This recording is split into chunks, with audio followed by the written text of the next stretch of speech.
meditando, pedindo ao Senhor uma palavra para a gente estar compartilhando algo que seja verdade em nós e que vai engrandecer o Teu reino. E o Espírito me levou até o livro de Deuteronômio. Eu quero convidar a igreja a estar abrindo Deuteronômio, no seu capítulo 30. Nós vamos ler a partir do versículo 11. Deuteronômio 30, a partir do 11. Amém, igreja? Amém. Eu vou ler a versão da Bíblia, a mensagem de Eugene Peterson, que está escrito assim: este mandamento que hoje lhe ordeno não é difícil demais para vocês, nem está fora do seu alcance. Não está guardado no céu, tão longe que vocês tenham que perguntar: quem subirá ao céu a fim de trazer até nós para que nós obedecemos? Não está guardado além do mar, tão distante que vocês tenham que perguntar: quem atravessará o mar a fim de trazer até nós para que a gente possa obedecer? Não. A mensagem está bem perto, está no seu lábio, está no seu coração, para que possam obedecer. Agora ouçam: hoje lhe dou a escolha entre a vida e a morte, entre a prosperidade e a calamidade, pois hoje ordeno que vocês amem o Senhor seu Deus e guardem seus mandamentos, decretos e estatutos, andando em seus caminhos.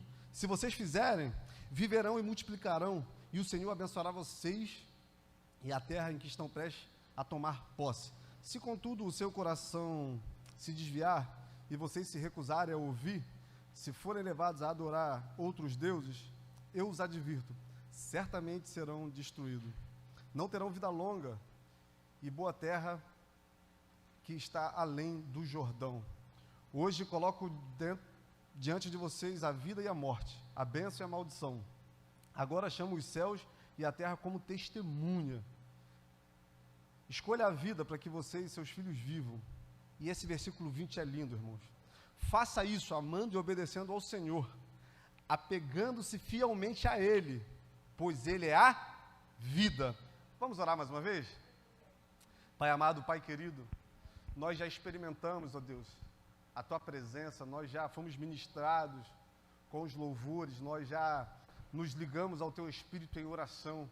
Agora uma coisa nós queremos mais uma vez pedir: que o Teu Espírito venha lançar sementes, preparar um banquete para que a gente possa se alimentar da Sua palavra, porque ela é viva, porque ela liberta, porque ela tem a capacidade de transformar as nossas vidas. Antigamente o povo era guiado por uma nuvem, por uma coluna de fogo, mas hoje o Senhor deu essa palavra, e é através dela que nós queremos nos mover, é dela que nós queremos falar. Não permita, Pai, que nada seja capaz de atrapalhar aquilo que o Senhor quer fazer, falar nessa manhã, nem eu mesmo.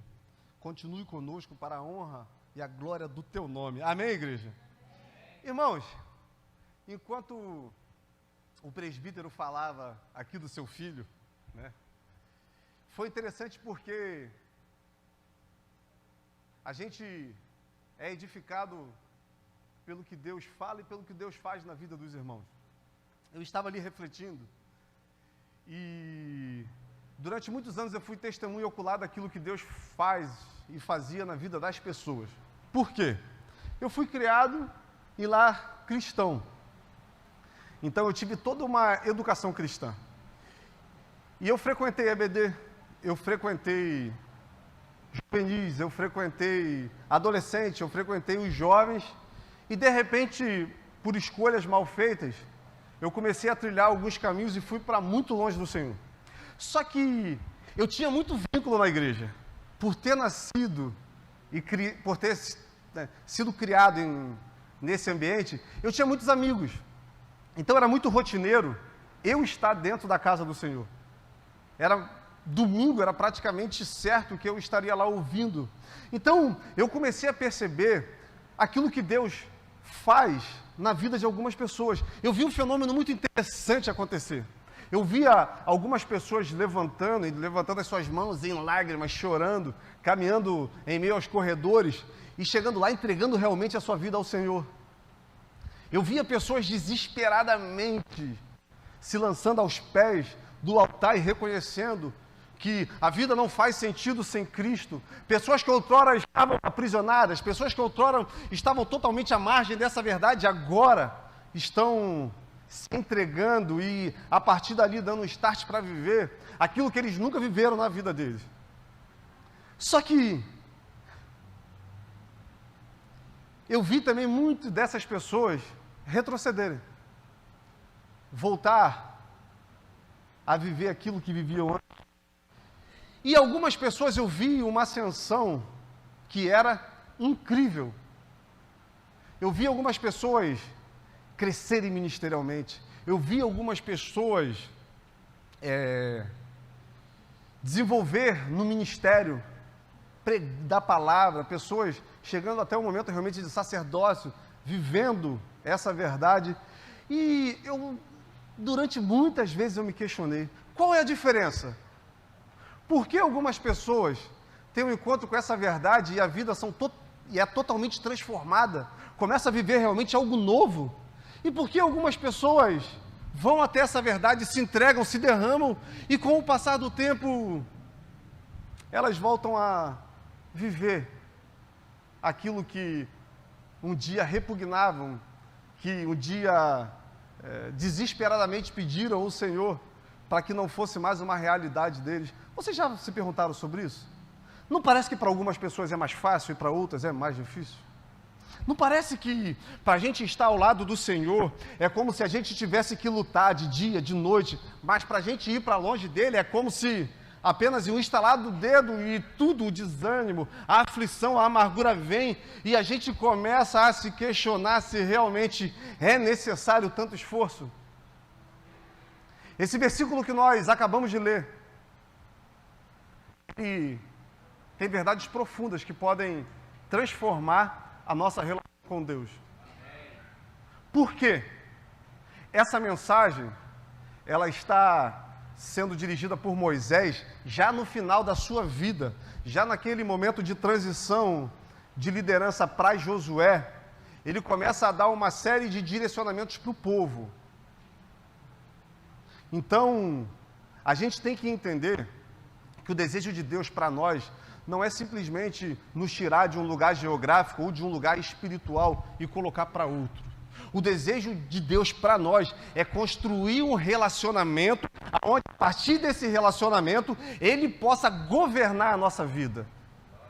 A grande diferença daquelas pessoas que se entregaram e dali começaram a viver coisas incríveis em Deus, para aquelas pessoas que retrocederam, que elas entenderam que no momento que existe essa entrega ao Senhor, agora necessariamente teremos que viver segundo os princípios que Ele trilhou para nós.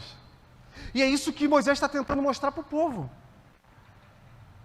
Um povo que era escravo, um povo que era submetido a um jugo terrível. Deus vai lá e promete a ele, olha, eu vou tirar vocês daqui e vou levar para vocês para uma terra que eu prometi aos pais de vocês, uma terra que emana leite e mel. No nosso olhar, essa proposta já seria muito vantajosa. Por quê? Porque nós éramos escravos. Por quê? Porque nós vivíamos açoitados, tendo que trabalhar, tendo a nossa dignidade roubada, tendo a nossa vergonha explicitada. Então, viver em um lugar aonde nós vamos estar longe disso é uma proposta maravilhosa. Só que essa proposta ainda é muito pequena diante aquilo que Deus tem para nos oferecer, porque o que Deus estava oferecendo para esse povo não era só um lugar. O que Deus estava oferecendo para esse povo era um lugar aonde Deus governasse a vida deles. Nós não podemos ficar satisfeitos apenas quando nós somos aceitos pelo Senhor, ou no linguajar popular, quando nós nos entregamos a Ele. O que difere uma pessoa da outra, daquilo que nós começamos a falar quais os passos eles vão dar a partir do momento que eles tiverem um encontro com Cristo. O que vai mudar a nossa vida como cristão, para nós vivermos aquilo que Ele quer que a gente viva, como nós vamos viver a partir do momento que nós entendermos que Ele é tudo o que nós precisamos. E existe uma diferença, irmãos, e essa é uma linha muito tênue entre sentir e entender. Entre nós sermos movidos por um sentimento, por uma necessidade, e nós sermos movidos por um entendimento. Porque quando eu sinto que Deus é o que eu preciso, a partir de um olhar do momento que eu estou vivendo, eu vou até Ele, na maioria das suas vezes, querendo que Ele supra uma necessidade que eu estou vivendo no momento. Quando eu entendo que Ele é tudo que eu preciso, eu já não me preocupo mais com o que eu estou vivendo. Por quê? Porque eu sei que essa leve e momentânea tribulação vai produzir em mim uma experiência aonde vai ser possível eu viver tudo aquilo que Deus quer que eu viva. E é isso que nós precisamos entender nesse tempo. É isso que nós precisamos entender nesse momento. Por quê? Porque por muitas vezes, você, nós somos movidos por sentimento. Se eu sinto, eu faço. Se eu sinto, eu vou. Mas se eu não sinto... Agora, discípulo de Jesus, aquele que teve a mente renovada, aquele que teve a mente transformada, ele já não faz porque sente, ele faz porque entende a necessidade de ser feito. Por quê? Porque a vida que eu vivo agora é por um bem muito maior do que eu mesmo. Eu não estou vivendo para alimentar os meus sentimentos, eu não estou vivendo para alimentar aquilo que eu quero, não. Eu estou vivendo por algo muito maior. E se Ele é a vida, eu vou viver para Ele, porque a partir de agora Ele vai ser a minha vida. E é isso que Moisés está tentando mostrar para o povo. Por quê? Porque, irmãos, quando a gente lê a trajetória desse povo no deserto, dá uma raivinha, não dá? O povo cabeça dura. Mas quando eu pego esse povo e olho para mim, dá uma raiva também, não dá? Porque nós somos muito cabeça dura. Não é verdade? O povo tinha tudo. Deus fazia questão de mostrar para eles que todas as necessidades deles seriam supridas enquanto eles estivessem andando na direção que Deus estabeleceu. Se tivesse fome, vinha maná. Ah, mas nós não queremos mais maná, não. Então vamos de cordoniza. Ah, mas olha, cai todo dia. A gente fica preocupado, então vamos guardar. Olha como o povo tinha dificuldade de entender que em Deus todas as suas necessidades seriam supridas. Olha como nós temos dificuldade de exercer aquilo que nós chamamos de fé, a firme convicção das coisas que não se vê, mas a certeza das coisas que se esperam. Só que sabe qual é a grande questão? Sabe qual é o grande problema? É que nós estamos muito enraizados nesse tempo aqui. Nós estamos muito enraizados no hoje e nós esquecemos de olhar para aquilo que é eterno. Uma estrada, um destino e um propósito. Salvação. Irmãos, eu amo essa palavra aqui, ó. Propósito. Sabe por que eu amo essa palavra? Porque eu percebi na minha vida que durante muito tempo eu fui apegado a uma outra palavra, que se chama promessa.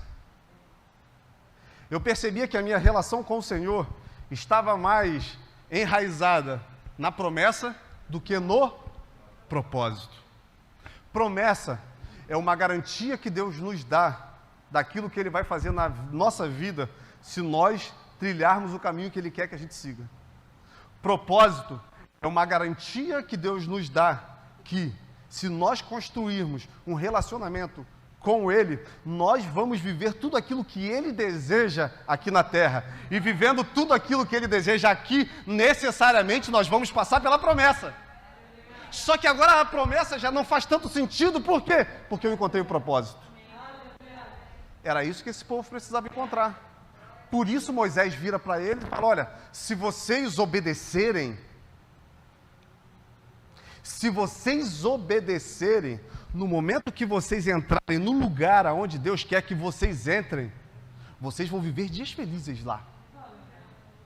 Mas está condicionado a uma obediência. Irmãos, obedecer Obedecer não é fácil, não. Talvez seja a maior dificuldade dessa nossa geração.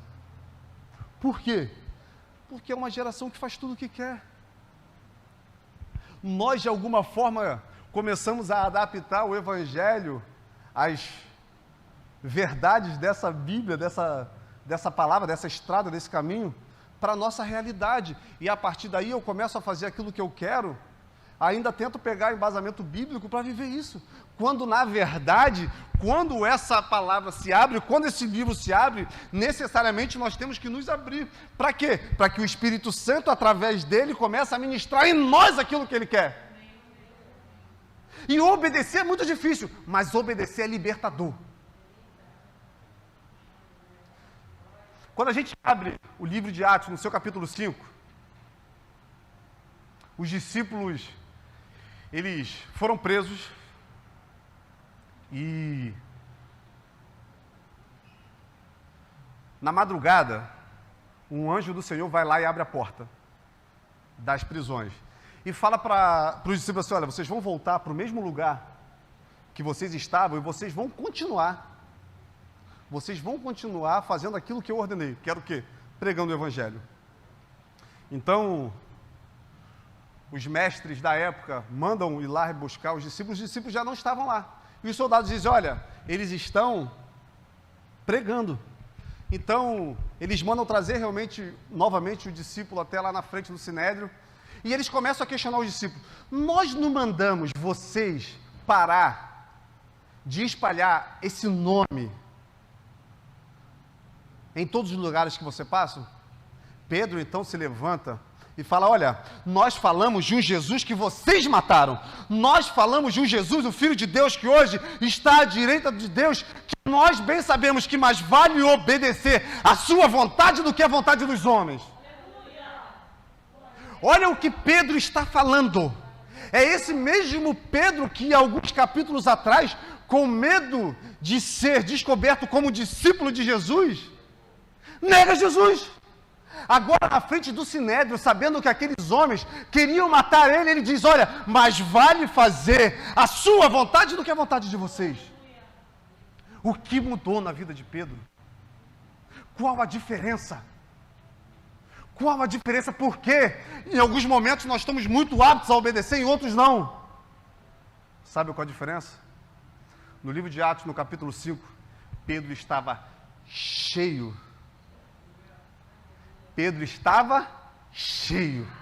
do Espírito Santo de Deus.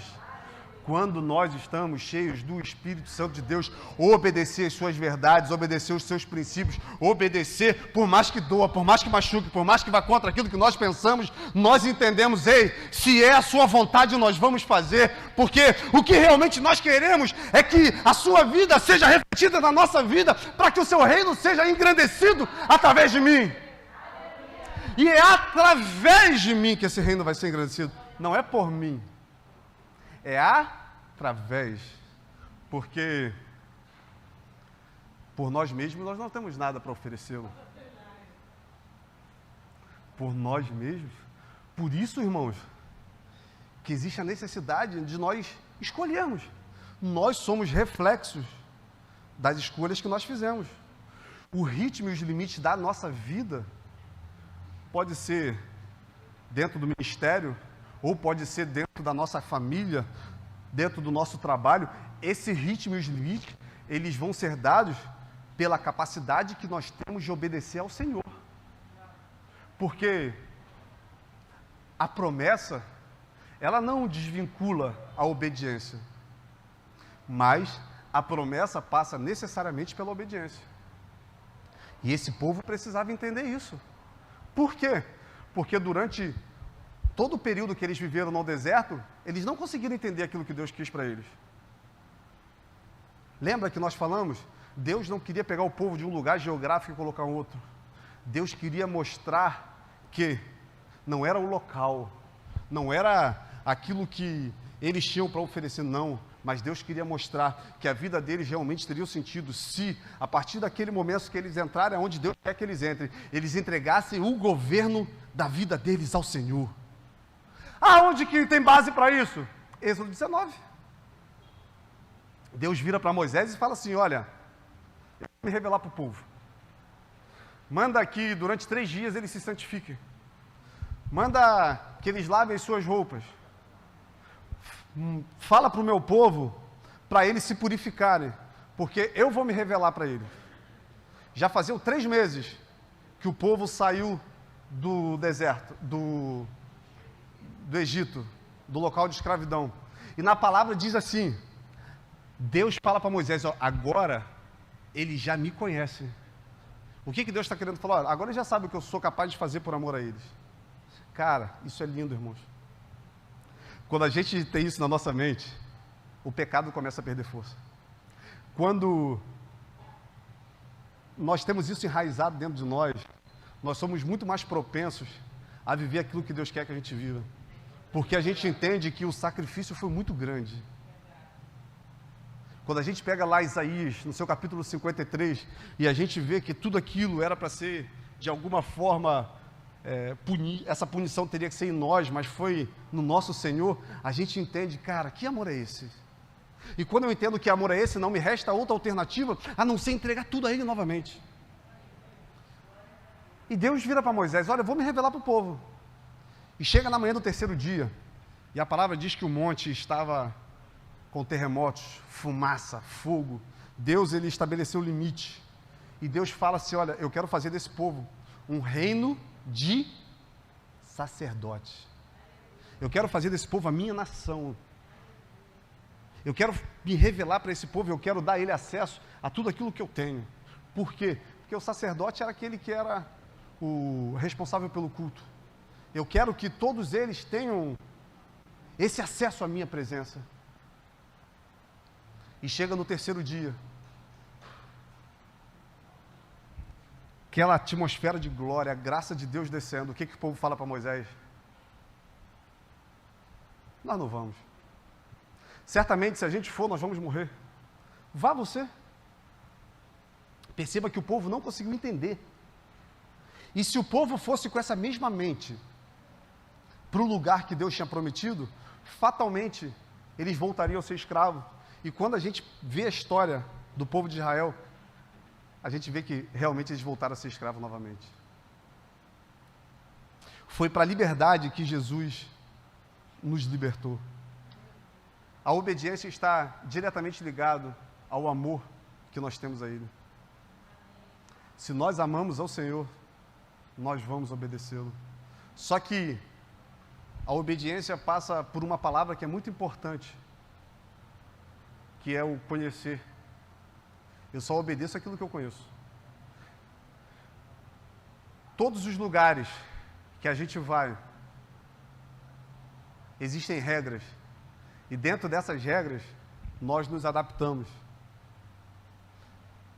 No reino de Deus também existem regras. E Deus se move pela sua palavra. Deus se move pelos seus princípios.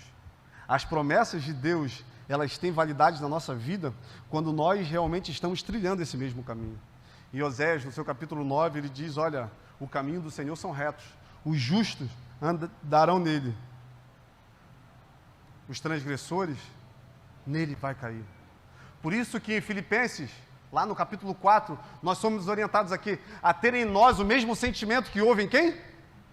Mesmo sendo Deus, não teve vontade, não quis ser igual a Deus, mas humilhou-se a si mesmo, tomou a forma de servo e foi obediente e morte de... É a mesma coisa que ele diz lá em João 6,38. Eu não vi fazer a minha... Vocês estão percebendo que a promessa trilha o caminho da obediência? Vocês estão percebendo que muitas vezes a gente deixa de viver aquilo que Deus quer que a gente viva, porque nós pegamos atalhos e nós achamos que os caminhos que nós olhamos, que nós estamos vendo, vão nos proporcionar chegar onde Deus quer que chegue, e muitas vezes nós vivemos correndo atrás disso e nunca alcançamos. Irmãos, não existe segredo. Todos os dias, na nossa vida, nós podemos escolher entre caminho de morte e caminho de vida. Se nós obedecermos, nós viveremos. Se não, nós padeceremos. Eu acho muito interessante a história de um homem na Bíblia. Lá no livro de Juízes a gente vai ver a história de Sansão. A mãe dele, a mulher de Manoá, estava debaixo de uma árvore, quando o anjo chega para ela e fala: olha, uma mulher estéril, do seu ventre vai nascer aquele que vai libertar Israel do domínio dos caldeus. Sansão, ele vem com uma força desproporcional, e ele começa realmente a viver em pequenas frações aquilo que um dia ele poderia viver se ele obedecesse. Por quê? Porque essa libertação estava condicionada a, quem lembra? Não beber bebida forte, não tocar em nada impuro e não rapar a cabeça. Perceba que Deus primeiro falou o que ele faria e depois colocou uma condição. E a gente pega a vida de Sansão, a gente vai perceber que ele toca no animal morto. Ele bebe o mel silvestre lá do animal morto.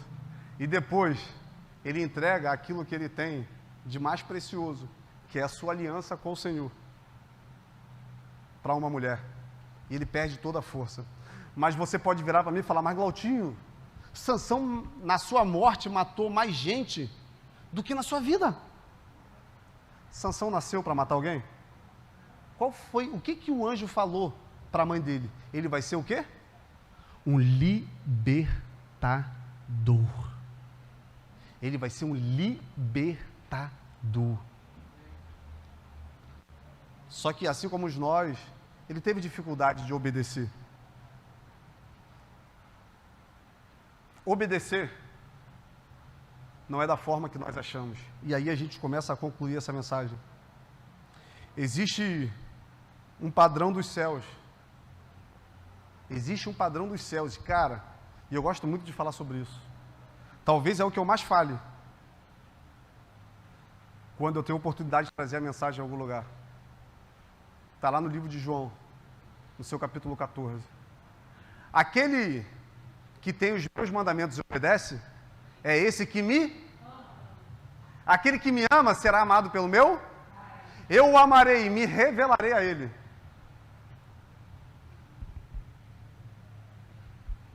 Nós falamos que amamos o Senhor com os nossos lábios, mas corre um sério risco disso não ser a verdade no nosso coração. Por quê? Porque para ser uma verdade em nosso coração, necessariamente nós vamos ter que obedecer. Aquele que tem os meus mandamentos, como que eu vou ter? Me relacionando. Essa relação, ela vai produzir em nós a transformação necessária para que Cristo possa agir através de nós. E quando eu iniciei esse culto falando daquelas pessoas que lá no início elas se entregaram ao Senhor e tiveram a vida transformada, foi porque apenas conhecer não foi o suficiente. Apenas ter acesso ao que Ele tem para fazer não é o suficiente. A partir do momento que eu toco, a partir do momento que eu encontro com Ele, irmão, tudo na minha vida muda. A minha vida perde totalmente o sentido, porque o que eu desejo realmente fazer a partir de agora é viver perto dEle, é andar perto dEle, é abraçar, é beijar, é ter a mente dEle em mim. Só que nós nos saciamos com muito pouco daquilo que Ele tem para oferecer, porque nós achamos que é apenas uma relação entre um culto e outro, é apenas uma relação entre uma oração pré-programada e outra. Não, existe toda uma atmosfera, existe todo um oceano de possibilidades. Ei, existe águas que dão nos nossos artérios, existe água que dão nos nossos joelhos, existe água que dão nos lombos. Nós somos de uma região praiana. Nós somos de uma região praiana. Todo mundo aqui já foi à praia? É interessante. Gosta muito? Não gosta não? A minha também. E quando a gente vai para a praia, nós temos que tomar uma decisão. Por quê? Primeiro tem areia. Nós vamos andar até ali e vamos chegar até a beira da praia. Depois da beira da praia, tem todo o oceano. E é engraçado porque nós que decidimos o limite que nós vamos, na verdade.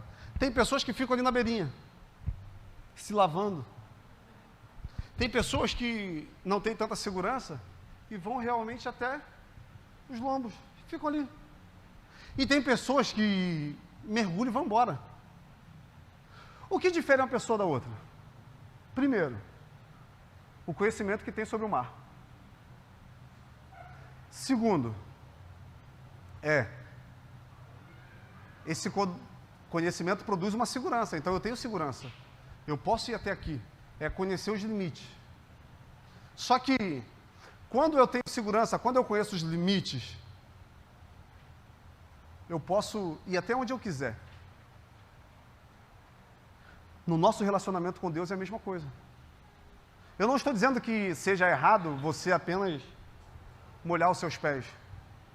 Eu não estou dizendo que seja errado você ter água até os seus lombos. Eu não estou dizendo que seja errado você escolher mergulhar e viver para isso. Não. Porque existem pessoas que vão ser salvas apenas com os pés molhados. Existem pessoas que vão ser salvas com os lombos e outras que vão se jogar. O que eu estou querendo dizer à medida da profundidade daquilo que eu vou experimentar em Deus, eu vou poder propiciar e vou poder externar essa verdade para as pessoas que estão ao nosso redor.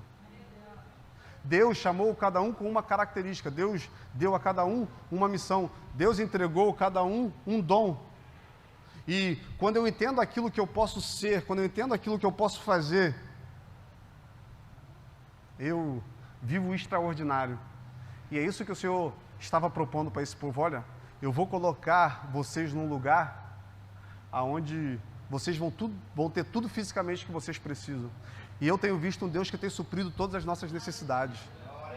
Eu tenho realmente contemplado o povo de Deus, mesmo nesse tempo de dificuldade, mesmo nesse tempo de dor, mesmo nesse tempo de amargura, experimentando da graça. E muitas vezes eu estou com minha esposa, eu olho para trás e falo, amor, mas como que nós conseguimos fazer isso tudo? Como que nós conseguimos pagar isso tudo? Olha, a gente vê que é realmente um tempo onde Deus está liberando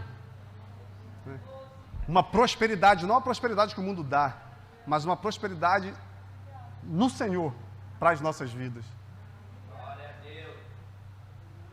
Só que ainda é muito pouco diante daquilo que Ele tem para me oferecer. Nós devemos ser insaciáveis.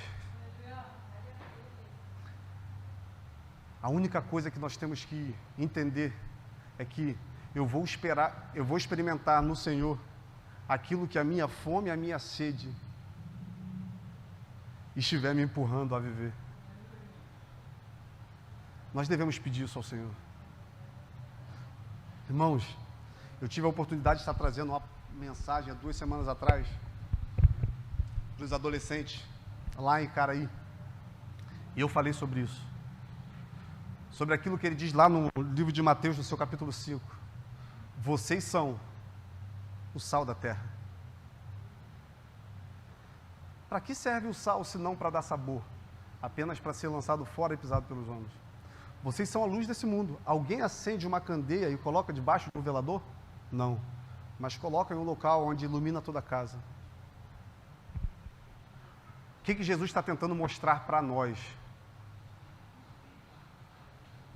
Que nós temos uma responsabilidade com esse tempo. Que nós somos resposta para essa geração. Que viver por um motivo bem maior que nós mesmos vai implicar em fazer algumas coisas que nós não queremos fazer, mas que a partir daí o reino do Senhor vai ser engrandecido através da nossa vida. As pessoas estão famintas. Talvez aquilo que diz lá em Romanos 8 nunca foi tão verdade. A geração aguarda com dores de parto a manifestação dos verdadeiros filhos de Deus.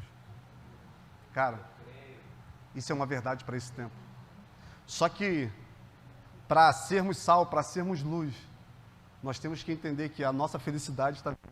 E quando a gente pega lá, Jesus dá primeiro o caminho da felicidade.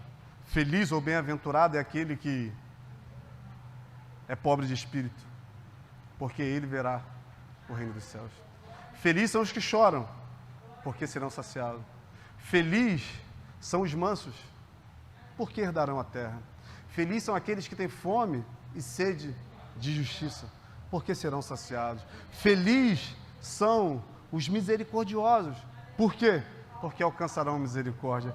Feliz são os pacificadores. Sabe por quê? Porque deles é o reino dos céus. Felizes são vocês quando caluniarem, quando difamarem, quando lançarem sorte de qualquer mal, pelo que vocês estão fazendo ao meu nome. Aí Jesus fala, olha, perceba que para nós sermos sal, sermos luz, está condicionado a uma coisa. Aí Jesus fala assim, olha, alegrem-se e exultem o coração de vocês. Por quê? Porque foi assim também com os profetas antes de vocês. Aí ele fala, vocês são sal da terra. Perceba que Jesus tira a gente de uma categoria de pessoas e coloca em outra. Jesus tira a gente de uma condição e coloca em outra. E o que o profeta fazia? O profeta era aquele que manifestava para o povo a vontade de Deus. O sacerdote manifestava para Deus a vontade do povo. O profeta manifestava para o povo aquilo que Deus queria que ele fizesse. É nesse tempo. É nesse momento. Chegou a nossa vez. Eu tenho falado muito isso com os jovens, com a juventude lá de Cabo Frio. Já não é mais pelo que nós fazemos, já é pelo que nós estamos nos tornando enquanto fazemos. Olha para a sua vida, e eu faço sempre essa introspecção. Eu olho para a minha vida e fico procurando os impactos que o Evangelho causou nela. Está aqui a Maraísa, o Jefferson. Eu conheci Maraísa e Jefferson antes deles se converterem. Eu também não era convertido na época, né? Maraísa trabalhava comigo. E eu mandava mensagem para Maraísa para ela pedir para Jefferson para me botar de graça nas boates. Olha que loucura. Eu mandava mensagem para ela, porque ela trabalhava comigo.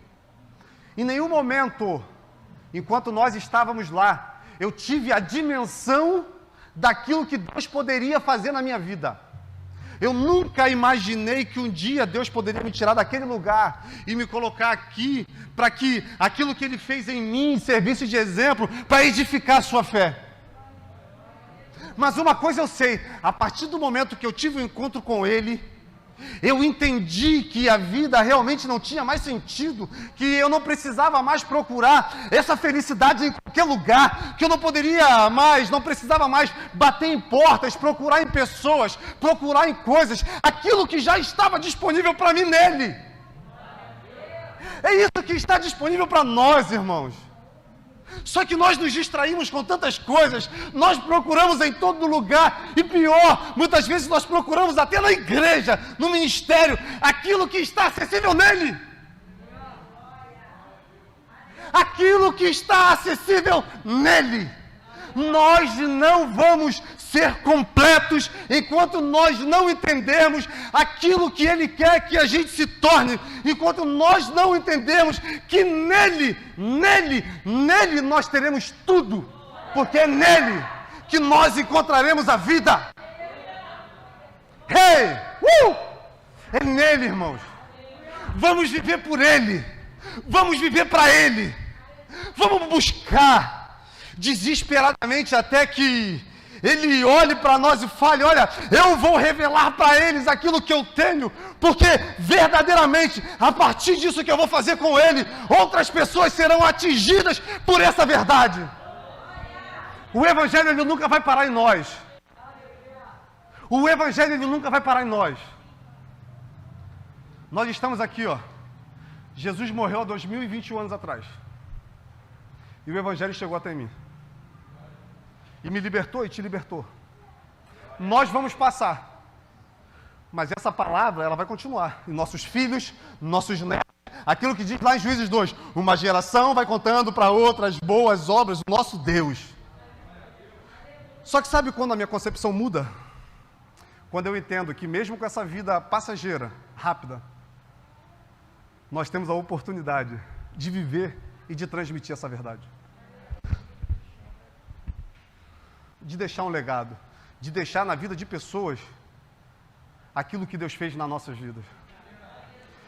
E isso vai se concretizar a partir do momento que eu entregar tudo a Ele. Lá no livro de Mateus, no seu capítulo, Agora, não sei se é 13 ou 14, fugiu realmente a memória. Fala sobre o caçador de tesouros e aquele homem que vendia pérola. Que Jesus diz assim, olha, é 13. O reino de Deus é semelhante a um homem que caçava tesouros. Quando encontrou um tesouro de grande valor, ele foi, olhou, voltou, vendeu tudo que ele tinha e comprou aquele tesouro. O reino de Deus é semelhante a um homem que vendia pérolas. Quando ele encontrou aquela pérola de grande valor, voltou, foi com alegria, vendeu tudo que tinha. Só que quando nós falamos no reino de Deus, no reino dos céus, em algumas pessoas, nós achamos que é algo que nós vamos só ter acesso, é algo que nós vamos viver quando nós estivermos na eternidade. O reino de Deus é aqui. O reino dos céus é aqui. Porque não é um lugar físico, é um lugar espiritual. João Batista gritou, arrependei-vos hoje, porque é chegado o reino dos céus. Sabe quando nós temos acesso a esse reino? Quando nós encontramos com Cristo e nós entregamos a Ele tudo aquilo que nós temos, tudo aquilo que nós somos. E com alegria nós percebemos que tudo outrora perdeu o valor. O irmão estava aqui ministrando, ele falou que Pedro, com muita sabedoria, falou, para onde nós iremos? Se só o Senhor tem palavra de vida eterna. Só que quando a gente pega o livro de Atos, no seu capítulo 2, a gente vai ver que os discípulos compartilhavam de um mesmo sentimento. Eles iam, pegavam tudo que tinha e vendiam e faziam o quê? Suprir as necessidades dos... Pedro, os discípulos entenderam fisicamente e espiritualmente que em Cristo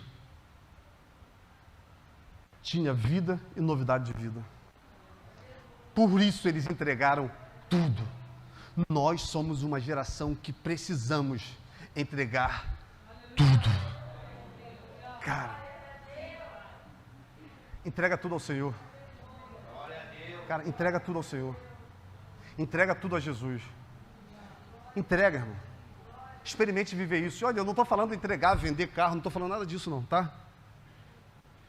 Entrega tudo que você tem, entrega sua mente, entrega seu coração, entrega sua família, entrega seu trabalho. Entrega tudo a Ele. Renove a sua mente, para você poder viver a vontade que é boa, que é perfeita e que é agradável.